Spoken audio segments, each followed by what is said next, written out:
Assalamualaikum warahmatullahi wabarakatuh.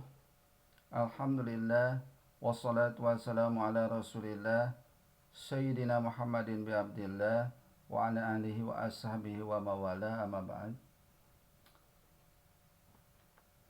Hadirin kaum muslimin rahimakumullah, riwayat Abu Hurairah radhiyallahu an, dauhan Kangjeng Nabi sallallahu alaihi wasallam, arba'atun haqullahu ta'ala ala yudkhilahumul jannah wala yusiqahum naimaha.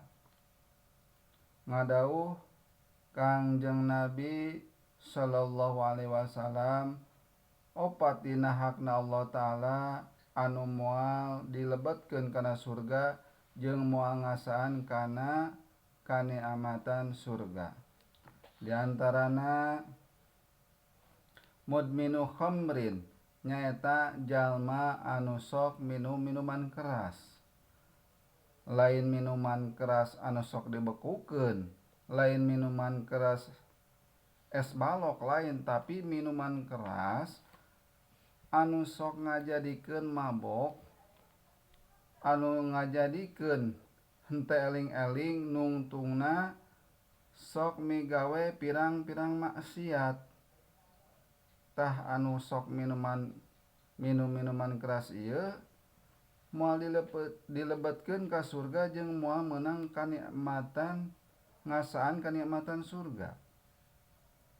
Tuluy nu kadua nyaeta wa aklul riba, anu sok ngadahar barang riba.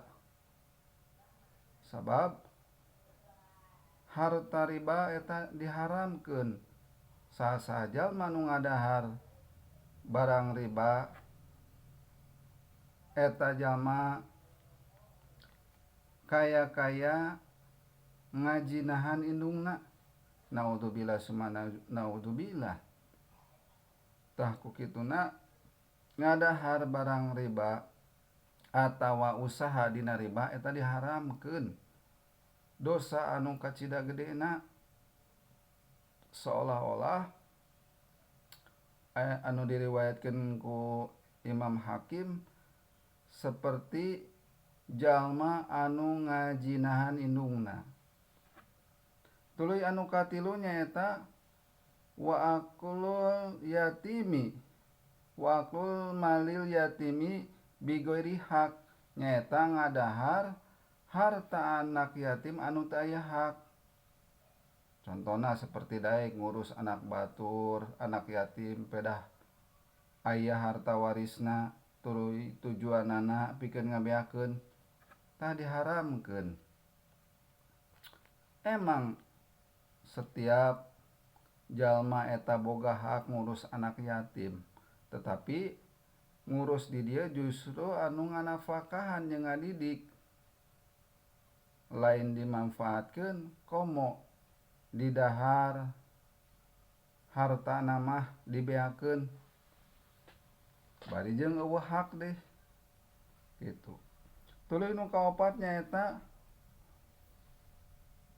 wa aful waliden, doraka ka indung bapa, hartina jalma anu sok ngalawan ka kolotna, jalma anu sok bangkar warah ku kolotna, jalma anu sok musingkeun geus puguh keur leutik kari-kari geus dewasa ge musingkeun kolot. Nyieun rungsing, nyieun pusing ka kolotna, bahkan nepi ka beak kolot bandana da nyaah ka anakna. Tah budak anu doraka kieu moal meunang kanikmatan surga, moal ngasaan acan kana kanikmatan surga, bororoah diasupkeun. Sabab naon? Ridallah biridha waliden, sekhtullah bi sekhti waliden. Ridona Allah, ridona indung bapa, murkana Allah, murkana indung bapa. Tah jadi kudu halus ka indung bapa teh,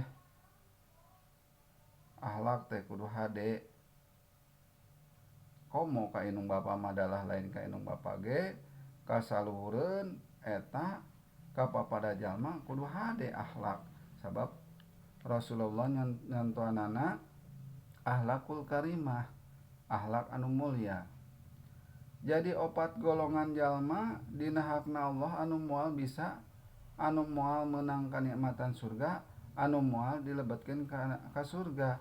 Nyaeta diantarana jalma anu sok minum minuman keras, jalma anu sok ngadahar harta riba, jalma anu sok ngadahar harta anak yatim bari jeung teu aya hak, jeung budak anu doraka ka kolotna. Tah hadirin kaum muslimin wal muslimat, muga urang mah ulah model kitu. Muga urang masing jadi jalma-jalma anu soleh solehah, anu sae akhlak, anu taat kana agama, dari gama oge orang tua. Wallahu a'lam bishawab, muga aya manfaatna.